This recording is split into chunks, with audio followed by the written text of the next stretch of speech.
बिस्मिल्लाहिर्रहमानिर्रहीम। अस्सलाम वालेकुम नाज़रीन, आप यूट्यूब चैनल देख रहे हैं। मैं इमरान खान हूँ। ये वीलॉग जो है इसमें बहुत सारी अहम इन्फॉर्मेशन है, वो चीज़ें जो आप नहीं जानते। पहले मैं आपको बताऊंगा कि पसे पर्दा क्या चल रहा था और ग्राउंड पे क्या हुआ।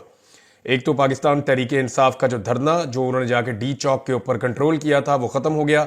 रात गए वो हुआ जिसकी कोई तवक्को नहीं कर रहा था। यानी ये किसी के दिमाग में नहीं था कि सीधी गोलियां निहत्ते शहरियों के ऊपर चलाई जा सकती हैं। इसके बारे में सबको यकीन था कि ऐसा नहीं होगा। यानी ये तो सबको पता था कि आंसू गैस की शेलिंग होगी, गिरफ्तारियां हो सकती हैं, टॉर्चर हो सकता है, लाठी चार्ज हो सकता है, वाटर कैनन का इस्तेमाल किया जा सकता है, मिर्चों वाला पानी फेंका जा सकता है। ये सारी चीज़ों का सबको आइडिया था, लेकिन ये किसी को नहीं पता था कि रियल बुलेट्स जो हकीकी गोलियां हैं, असल गोलियां वो चल जाएंगी और वो गोलियां चलाकर लोगों को मारा जाएगा। इसके बारे में किसी को आइडिया नहीं था। और देखें, एक चीज़ आप सबको जहन में रखनी है। बहुत सारे लोग जो है ना बड़ी अजीब अजीब बातें कर रहे हैं कि जनाब खड़े नहीं हुए, वहां रुके नहीं।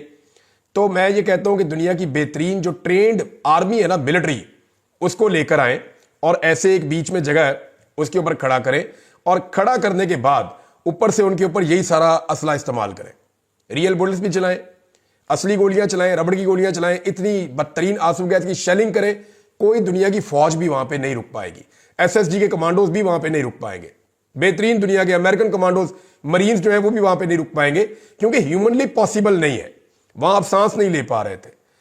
तो और जब रियल बुलेट्स चलती हैं, यानी इन लोगों ने आंसू गैस का मुकाबला किया, पाकिस्तान तहरीक इंसाफ के कारकुनों ने पाकिस्तान की तारीख की सबसे बदतरीन आंसू गैस का मुकाबला किया, यानी नहीं गए। डंडों का मुकाबला किया, नहीं गए। रबड़ की गोलियों का मुकाबला किया, नहीं गए। गोलियां भी मारी गई बार बार, फिर भी नहीं गए। लेकिन जब अंधाधुंध फायरिंग हुई और बहुत सारे लोगों को बुलेट्स लगी हैं, अभी जो मेरे पास इत्तला आई उसमें सिर्फ एक हॉस्पिटल का डाटा है, दूसरे किसी अस्पताल का डाटा अभी नहीं है, और ये पॉली क्लिनिक हॉस्पिटल का डाटा है। और इसके मुताबिक 28 लोग जो हैं उनको बुलेट इंजरी आई है। पाकिस्तान तहरीक इंसाफ ने जो बताया कि उनके 8 लोग जाँ बहक हो गए। ये अब तक के डाटा के मुताबिक है। जबकि पाकिस्तान तहरीक इंसाफ के कुछ लोग कंटिन्यूसली ये कह रहे हैं कि जब लाइटें बंद की गई 9 बजे के बाद, ऑपरेशन शुरू किया गया डी चौक पे, तो कुछ दिखाई नहीं दे रहा था। चारों तरफ से शेल्स चल रहे थे और चारों तरफ से गोलियां भी चल रही थी और फिर आग लगाई जा रही थी और बहुत तेजी से लोगों को गोलियां लगी हैं। तहरीक इंसाफ के बहुत सारे कारकुन लापता हैं, जिनके बारे में कहा जा रहा है कि शायद वो जाँ बहक हो गए हैं, वो इस दुनिया में मौजूद नहीं है, या वो इस वाकये की नजर हो गए हैं। इसको एक सानिया कहा जा सकता है। पहले वजीर दाखिला ने इसके बारे में वार्निंग दी। वजीर दाखिला ने पहले कहा कि गोली चला देंगे और 5 मिनट में सब कुछ खत्म हो जाएगा। फिर वजीर इत्तलाआत ने भी गोली चलाने की धमकी दी। फिर ताकत के इस्तेमाल की धमकी जो है वो वजीर दिफा ने भी दी। 3 वफाकी वज़रा ने डायरेक्टली धमकियां दी और उसके बाद हमने देखा कि वहां पे गोली चली और जो लोग अस्पतालों में पहुंचे वो रियल बुलेट्स के साथ थे। हुकूमत ने ये नैरेटिव कई दिनों तक बनाया कि मुसल्ला लोग वहां पे मौजूद थे, लेकिन किसी एक भी पुलिस वाले या किसी एक भी पैरामिलिट्री फोर्स के बंदे को गोली लगने का वाकया रिपोर्ट नहीं हुआ। दूसरी जानिब से एक भी फायर रिपोर्ट नहीं हुआ। जितने जर्नलिस्ट वहां पे ग्राउंड पे मौजूद थे उन सबसे मैंने पूछा, उन्होंने कहा जी किसी ने भी गोली नहीं चलाई जवाबी, और वहां किसी के पास ऐसे हथियार हमने नहीं देखे और कोई जवाबी फायरिंग नहीं हुई। ये वन साइडेड फायरिंग थी, क्योंकि लोग आंसू गैस से इलाके को छोड़कर नहीं जा रहे थे, लोग उस जगह को छोड़ने के लिए तैयार नहीं थे। तो पाकिस्तान तहरीक इंसाफ के कारकुनों के लिए यह तो बहुत बड़ी बात है, वो तहसीन के काबिल है। उन्होंने जिस तरह फस्तायत का मुकाबला किया वो पाकिस्तान की तारीख में कोई और सियासी जमात नहीं कर सकी। लेकिन यह बड़ी बदकिस्मती है कि हुकूमत ने वो रास्ता इख्तियार किया जो कभी भी कोई भी हुकूमत नहीं करती। मैं जाती तौर पे आपको यह बता देता हूं कि मुझे पूरा यकीन था कि लोगों पे स्ट्रेट फायरिंग ऐसे नहीं की जाएगी। पाकिस्तान तहरीक इंसाफ को भी इस बात का यकीन था, सबको यकीन था, और ऐसा लगता था कि बगैर गोली चलाए ये लोग जाएंगे नहीं और गोली कभी रियासत चलाएगी नहीं अपने शहरियों के ऊपर, निहत्ते शहरियों पर। लेकिन वहां पर गोली चली है, जो बड़ी बदकिस्मती की बात है। तहरीक इंसाफ की प्रेस रिलीज आई है, लेकिन इसके बारे में मैं आपको एक बात बताऊं कि ये जो फैसला किया गया है, ये इसमें क्लेम ये कर रहे हैं कि ये जो फैसला है ये कोर कमेटी का और सियासी कमेटी का फैसला है। लेकिन मैंने कंफर्म किया कि कोई मीटिंग नहीं हुई, ना तो कोर कमेटी की हुई है ना सियासी कमेटी की हुई है। ये फैसला चंद लोगों ने किया है। उमर अयूब साहब ने, शिबली फराज साहब ने, गौर साहब ने, सलमान अकरम राजा साहब ने, और गंडापुर साहब उसका हिस्सा है उस कमेटी का जो बनी हुई है इनकी इंटरनल। अब गंडापुर साहब का कंफर्म नहीं है, लेकिन इन लोगों ने यह फैसला किया और फिर यह प्रेस रिलीज जारी की गई। प्रेस रिलीज के मुताबिक पाकिस्तान तहरीक इंसाफ की निहत्ते पुरअमन और मुहिब वतन शहरियों के सफाकाना कत्ल और ऑपरेशन के नाम पर इस्लामाबाद में पुरअमन एहतजाज के शुरका के खिलाफ वहशत और बर्बरियत के नंगे मुजाहरे की शदीद अल्फाज में मुजम्मत। चीफ जस्टिस ऑफ पाकिस्तान से कहा जनाब कि आप इसका नोटिस लें और वजीर आजम, वजीर दाखिला, इस्लामाबाद और पंजाब के जो आईजीज हैं उनके खिलाफ इक़दाम कत्ल की और कत्ल की FIR दर्ज की जाए, उनके खिलाफ कार्रवाई की जाए। फिर उन्होंने बताया जी कि कैसे मैंडेट चोर फस्ताइयों की ईमा पर सरकारी मशीनरी ने गोलियों से दर्जनों निहत्ते बेगुनाह कारकुनों को सीधी गोलियां मारकर शहीद किया है, जिनमें 8 के क्वाइफ अब तक हमारे पास पहुंच चुके हैं। तहरीक इंसाफ कह रही है दर्जनों लोगों को गोलियां लगी हैं और भी लोग शहीद हुए हैं, लेकिन 8 के क्वाइफ अब तक हमारे पास आए हैं।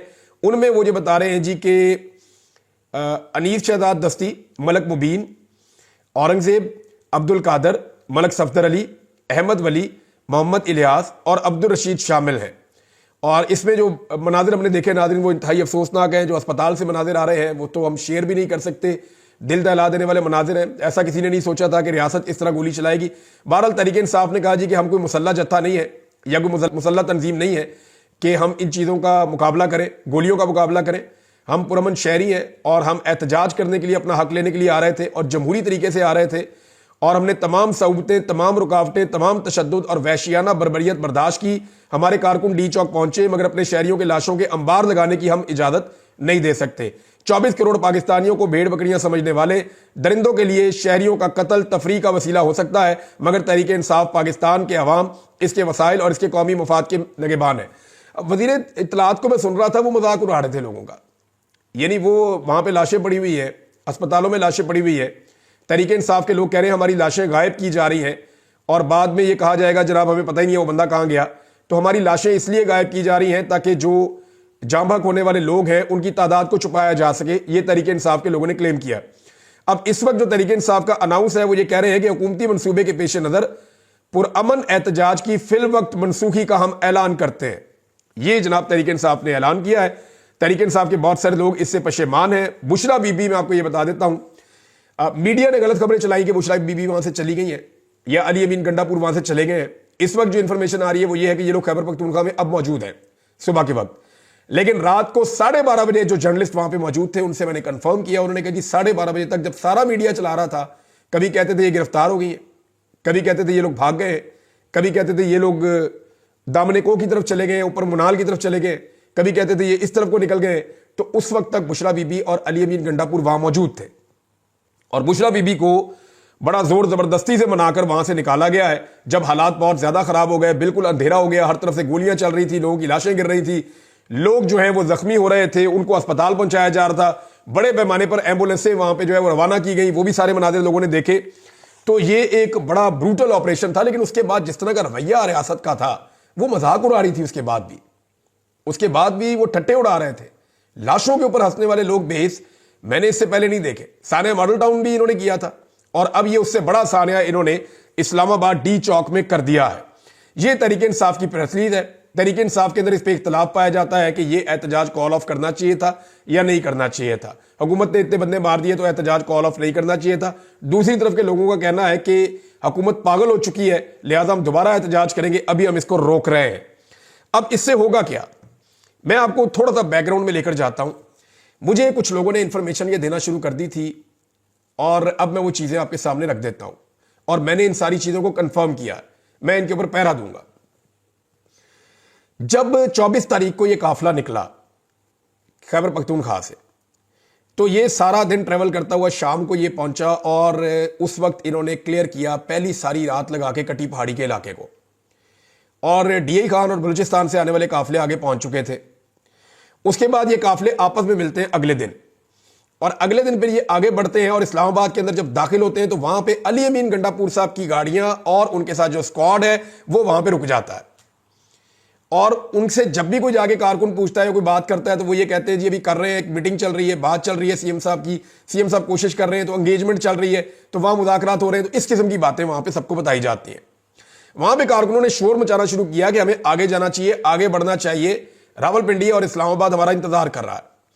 तो बुशरा बीबी ने आगे जाने का फैसला किया। जो अहमद खान न्याजी है, जो इमरान खान साहब के रिश्तेदार भी हैं, आपने देखा उनकी सिक्योरिटी भी उनके साथ साथ होते थे, पोनी उन्होंने बांधी होती थी। अहमद खान न्याजी जो है वो अली अमीन गंडापुर साहब के पास जाते हैं और उन्हें कहते हैं कि हमें आगे बढ़ना चाहिए, फौरन आगे जाना चाहिए, बुशरा बीबी को लेकर हमें आगे जाना है। तो उस पर अली अमीन गंडापुर और अहमद खान न्याजी साहब जो है वो मुत्तफिक नहीं हो पाते तो अहमद न्याजी जो है वो आगे बढ़ते हैं और बुशरा बीबी कंटेनर के अंदर सवार थी, तो उन्होंने कहा कंटेनर लेके आगे निकलो। तो जो कंटेनर का ड्राइवर है उसने कंटेनर चलाने से इनकार कर दिया, क्योंकि कंटेनर को जो इंस्ट्रक्शंस आती थी वो खैबर पख्तूनख्वा की हुकूमत से आती थी। अब कंटेनर वाला आगे जा ही रहा, बुशरा बीबी कह रही है आगे जाना है, बुशरा बीबी के साथ जो लोग हैं वो आगे जाना चाहते हैं। अली अमीन गंडापुर साहब फैसला नहीं कर रहे और वो गाड़ियां लेकर, अपना स्क्वाड लेकर उस जगह पे जहां मोटरवे से उतर के थोड़ा आगे एक मुकाम है वहां पे आकर खड़े, अब आगे नहीं बढ़ रहे। और इनके जिस अंदाज में इनकी गाड़ियां खड़ी थी आगे पीछे, पीछे से पूरा काफिला रुका हुआ था जो आगे नहीं बढ़ पा रहा था, सिर्फ इनसे आगे कुछ 40-50 गाड़ियां थी। बहरहाल अहमद न्याजी ने जबरदस्ती जो कंटेनर था जिसके अंदर सारा वो जलसागाह की जगह बनी हुई थी ऊपर, जिसमें बुशरा बीबी थी, उस कंटेनर के ड्राइवर के साथ जबरदस्ती की और उसको ये कहा कि फिर हम खुद ही गाड़ी चला लेंगे। बहरहाल मजबूरन वो कंटेनर फिर आगे बढ़ा। जब ये कंटेनर आगे जाता है और इसको सामने आकर मिलती है 26 नंबर चुंगी, जो मुझे इतला मिली है, 26 नंबर चुंगी पे इनका सामना होता है पुलिस से और रेंजर से, और वहां पे बदतरीन शैलिंग शुरू हो जाती है, कारकुन मुजामत शुरू कर देते हैं। वहां जबरदस्त मुजामत चल रही थी, जबकि अली अमीन गंडापुर और उनका पूरा काफिला पीछे रुका हुआ था, वो आगे नहीं आ रहा था। अब इन दोनों काफिलों के बीच में मुझे कुछ लोगों ने कंफर्म किया और मैं उनके नाम भी बता सकता हूं। उन्होंने कहा जी कि बीच में कुछ जगह खाली भी थी, वहां कारकुनों ने शोर मचाना शुरू कर दिया। आपने कुछ विजुअल्स देखे होंगे जिसमें आपने महर शराफत के विजुअल देखे होंगे, कुछ कारकुनों के विजुअल देखे होंगे, एक दो और लीडर हैं उनके आपने विजुअल देखे होंगे कि वो कोशिश कर रहे हैं कि आगे निकलो, हमें आगे जाने दो, बुशरा बीबी आगे चली गई है, काफिला आगे निकल गया है, हमें आगे जाने दो। लेकिन वो गाड़ियां रास्ता नहीं दे रही थी जो सीएम के साथ थी और रास्ता खुल नहीं रहा था। तो उस पर कारकुनों ने बाकायदा फिर बाहर थाड़ की, नारेबाजी की, अली अमीन की गाड़ी को धक्के दिए, उसको हाथ मारे, उसको पांव मारे, और उसके बाद फिर जो है वो गाड़ी थोड़ा सा गाड़ियां आगे हुई तो पीछे से गाड़ियां निकलना शुरू हुई। इतने में बुशरा बीबी और पीछे से अलीमा खान साहबा और उनके साथ कुछ और रावलपिंडी के लोग आए और उन्होंने आके उस तरफ से और बुशरा बीबी के साथ जो लोग थे उन्होंने इस तरफ से ये 26 नंबर चुंगी को खाली करवा दिया। जब ये चुंगी खाली हुई तो कंटेनर्स कारकुनों ने हटाए और काफिला आगे बढ़ गया। अब ये काफिला आगे बढ़ रहा था, जो हैरत अंगेज चीज मुझे लोगों ने बताई वो ये थी कि आगे से रुकावटें खुद दूर होना शुरू हो गई, रुकावटें दूर होना शुरू हो गई और मंसूबा यह था कि इतना फासला पैदा कर दिया जाए अली अमीन गंडापुर के मेन काफिले में और बुशरा बीबी के काफिले में कि किसी जगह पे भी इनको अकेला करके इनके ऊपर एक भरपूर हमला करके बुशरा बीबी को गिरफ्तार कर लिया जाए। क्योंकि सब ये समझ रहे थे कि बुशरा बीबी एक ऐसी शख्सियत है जो इसको लीड कर रही है और उनकी वजह से कोई वापस नहीं जा पा रहा और कोई कंप्रोमाइज नहीं हो पा रहा, यह मामला की रफा दफा नहीं हो रहा, इसका कोई और हल भी निकालना चाह रहे थे। बैरिस्टर साहब ने तो टीवी पे कहा कि जनाब हम तो संजानी में कहीं और बैठना चाहते थे और इसके ऊपर फैसला हो गया था, लेकिन बुशरा बीबी नहीं मानी। वो कह रही थी मैंने जाना डी चौक में, मुझे इमरान खान ने कहा हुआ है। तो जब ये आगे बढ़े तो उनको मौका इसलिए गिरफ्तार करने का नहीं मिला कि रावलपिंडी और इस्लामाबाद के शहरी निकल आए, यानी आमिर मुगल वगैरह निकल आए, वो आमिर रियाज वगैरह, शहरयार रियाज वगैरह और बाकी लोग हैं, अलीमा खान अपने साथ काफी क्राउड लेकर आ गई, वहां के नौजवान निकल आए। तो ये इतना बड़ा एक क्राउड बन गया कि ये भी अच्छा खासा एक जुलूस बन गया। अब इनको गिरफ्तार करना मुश्किल था बुशरा बीबी को। उस वक्त जो है वो अली अमीन गंडापुर साहब पीछे से फिर आए और उन्होंने ज्वाइन किया और फिर ये डी चौक की तरफ गए। जो कंटेनर था बुशरा बीबी का वो डी चौक से 500 गज तकरीबन पीछे था और उससे 500 गज पीछे जो है वो गाड़ियां थी। तो ये इस जगह पे ये मौजूद थे। अब एक और चीज जो मैं आपको बताने जा रहा हूं कि 4 बजे तक डी चौक पे मुकम्मल कंट्रोल हो चुका था पाकिस्तान तहरीके इंसाफ के कारकुनों का और लीडरशिप वहां पे मौजूद थी।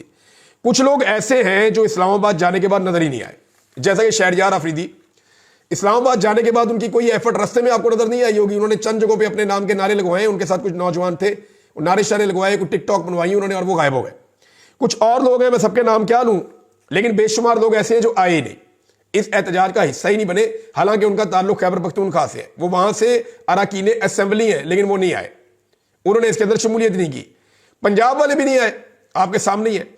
अब हुआ ये कि ये जो लोग पहुंचे डी चौक और उसकी सराउंडिंग में, इनको वहां पे जाके, मैंने पिछले वीलॉग में आपको कहा था कि कुछ चीजें पाकिस्तान तहरीक इंसाफ को करनी पड़ेंगी। उन्हें अपनी एक इंतजामिया बनानी पड़ेगी, उन्हें अपना सिक्योरिटी का निज़ाम बनाना पड़ेगा, उन्हें थोड़ा सा अपना जो है वो खाने पीने का इंतजाम कैसे करना है, और स्टेज के ऊपर से अनाउंसमेंट वगैरह ये सारी चीजें होनी थी। लेकिन 4 बजे से लेकर 9 बजे तक, इन 5 घंटों तक कारकुनों को किसी किस्म की कोई इंस्ट्रक्शन नहीं मिलती और बहाना यह बनाया जाता है कि जनरेटर खराब हो गया। वहां जगह जगह जनरेटर पड़े हुए, कोई भी जनरेटर आ जाता, और इतने बड़े काफिले के साथ कोई एक जनरेटर तो होता नहीं है नॉर्मली। तो यह बहाना सुनने में आया कि जनरेटर खराब हो गया है, इसलिए जो मेन इनका कंटेनर है उसके ऊपर से कोई अनाउंसमेंट नहीं हो रही। और किसी ने कोई तकरीर नहीं की, किसी ने लोगों को गाइड नहीं किया, किसी ने लोगों को समझाया नहीं कि अब करना क्या है। और फिर वही हुआ, 9 बजे से पहले लाइटें बंद हो गई अंधेरा होने के बाद, और उसके बाद बदतरीन शेलिंग और बदतरीन फायरिंग। पाकिस्तान तहरीक इंसाफ के बहुत सारे लोग अली अमीन गंडापुर को ब्लेम कर रहे हैं और वो ये कह रहे हैं कि ये एक मौका था इमरान खान साहब को आज़ाद करवाने का, ये ज़ाया किया गया है। बहरहाल इसमें कुछ चीज़ें और हुई हैं, वो मैं आपके साथ मजीद आगे बढ़ के आहिस्ता आहिस्ता शेयर करता चला जाऊंगा। लेकिन 12:30 बजे तक बुशरा बीबी और अली अमीन गंडापुर वहां पे मौजूद थे, और ऐसे हालात में जो है वो मैं आपको फिर बता रहा हूं कि कोई ट्रेंड मिलिट्री भी वहां पे नहीं रुक सकती। जिस तरह के हालात लोगों के लिए पैदा कर दिए गए थे, बहुत सारे लोगों को गिरफ्तार कर दिया गया, बहुत सारे लोगों को गोलियां लगी हैं, और बाकी लोग जो है क्योंकि लीडरशिप जब वहां से चली गई तो बाकी लोग भी फिर खैबर पख्तूनख्वा के लिए निकल गए। बेशुमार गाड़ियां, यानी क्लेम कर रहा है मीडिया के 100 के करीब गाड़ियां जो है वो तोड़ दी गई हैं, उनको बुरी तरह नुकसान पहुंचाया गया है, और वहां पे जितनी चीजें पहुंची थी, कंटेनर को भी आग लगा दी गई है, और एक अजीबोगरीब वहां पे माहौल बना हुआ था इस्लामाबाद में। अब उस सारी चीजों को क्लियर किया जा रहा है। तहरीक इंसाफ के कारकुनों ने नो डाउट एक अज़म की और हिम्मत की दास्तान रकम की है, इससे उनका हौसला बढ़ेगा, इससे कम नहीं होगा। और ये उनके लिए बड़े दुख की घड़ी है, क्योंकि बहुत सारे लोग लापता हैं, बहुत सारे लोग जो हैं वो जख्मी हैं, उनकी शहीद हुए हैं बहुत सारे लोग, और ये सारी चीज़ें उनके लिए एक तकलीफ दे मौका है पाकिस्तान तहरीक इंसाफ के लिए। लेकिन इस पॉलिटिकल पार्टी ने जो किया है, इससे पहले कोई और पॉलिटिकल पार्टी इस लेवल का दबाव बर्दाश्त नहीं कर पाई। आलमी सतह पे बड़ा शदीद दबाव आ रहा है। डोनाल्ड ट्रंप की टीम का हिस्सा है जो यूक्रेन के हवाले से सारे मामला को देखेंगे। डोनाल्ड ट्रंप की कोर कमेटी का मेंबर है, उनकी भी ट्वीट आई, उन्होंने कहा जनाब कि ये जो हो रहा है पाकिस्तान में वो ऐसे ही हो रहा है जैसे अमेरिका के अंदर कंट्रोल करने की कोशिश की जा रही थी। उन्होंने इसकी मजम्मत की है, अक़वाम मुत्तहिदा ने इसकी मजम्मत की है, अक़वाम मुत्तहिदा का स्टेटमेंट भी आया है इस हवाले से। पाकिस्तान में एहतजाज के दौरान फौज की तैनाती का नोटिस लिया है, मुजाहिरीन और फोर्सेस से तहम्मुल में रहने की उन्होंने अपील की है, और आज़ादी इज़हार राय और पुरअमन एहतजाज करने का मुतालबा उन्होंने किया है कि जी इसका हक दिया जाए शहरियों को। लेकिन ऐसा नहीं हुआ, यहाँ पे बदतरीन फस्तायत हुई है पाकिस्तान में, इसकी माजी में कोई मिसाल नहीं मिलती। और आलमी मीडिया ने जो इसकी कवरेज की है वो पाकिस्तान का जो मौजूदा रजीम है उसके लिए मुश्किलात में इजाफा करेगी। बज़ाहिर तो हुकूमत ने एक रात में शब खून मार के जुल्म और जबर की एक दास्तान रकम की है, डायरेक्ट लोगों के ऊपर गोलियां चला के एक तरह से अपने इलाके को फतह किया है, अपने ही लोगों को फतह किया है। लेकिन यह हुकूमत की बहुत बड़ी शिकस्त है, और आने वाले दिनों में हुकूमत के लिए बहुत सारी मुश्किलात पैदा हो जाएगी। इस वाक़े और इन मनाजिर को देखने के बाद पाकिस्तान में सरमायाकारी नहीं आएगी। ओवरसीज पाकिस्तानी मजीद नाराज हो जाएंगे, पाकिस्तानी अपने आप को ज्यादा गैर महफूज समझेंगे, और ज्यादा मायूसी पाकिस्तान में फैलेगी। जो गैर रियासती अनासर हैं उनके जो बयानिए हैं उनको पाकिस्तान में अब खुदा न खास्ता तकवीयत मिलेगी। उसकी वजह यह है कि जो लोग जमहूरी हक मांगने के लिए जमहूरी तरीके से आए थे, उनके साथ रियासत का रवैया इंतहाई गैर जमहूरी, गैर कानूनी, गैर आईनी और नामुनासिब था, यानी फस्तायत और जबर पर मबनी था। तो नाज़रीन, पाकिस्तान तहरीक इंसाफ के लिए बड़ा टफ टाइम है, लेकिन इसमें पाकिस्तान के मीडिया ने बहुत मुनाफिकत दिखाई है, बड़ी झूठी खबरें दी हैं, और उनके एहतजाज को कमज़ोर करने और ख़त्म करने का पूरा साथ दिया है, क्योंकि पाकिस्तान की एस्टेब्लिशमेंट की पूरी सपोर्ट इस वक्त मौजूद है मौजूदा हुकूमत के साथ।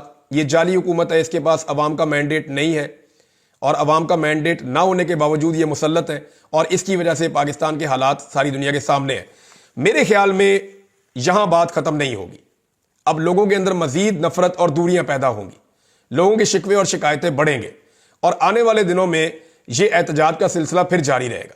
वो मैं इसलिए आपको कह रहा हूं कि जिस तरह यहां से लोगों को निकाला गया है, लोग इन मनाजिर को कभी नहीं भूलेंगे।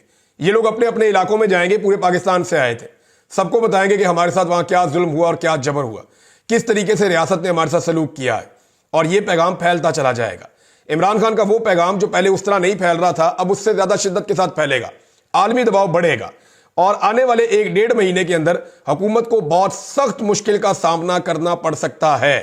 यहां बात खत्म नहीं हुई। जो लोग आज खुशियां मना रहे हैं, कल इन्हें हम रोते हुए भी देखेंगे। लेकिन बदकिस्मती की बात यह है कि जो जमहूरियत पसंद कहलाते हैं, उन्होंने इस फस्तायत के नंगे नाच को नाचा है, और उसके बाद मरने वालों का मजाक उड़ाया है। वो लोग याद रखें कि बुरा वक्त सबके ऊपर आता है, और कभी एक के साथ कांस्टेंट नहीं रहता। ये वक्त जब उनके साथ आएगा तो फिर वो कहां खड़े होंगे। अब तक के लिए इतने, अपना ख्याल रखिएगा, अपने इस चैनल का भी। अल्लाह हाफिज।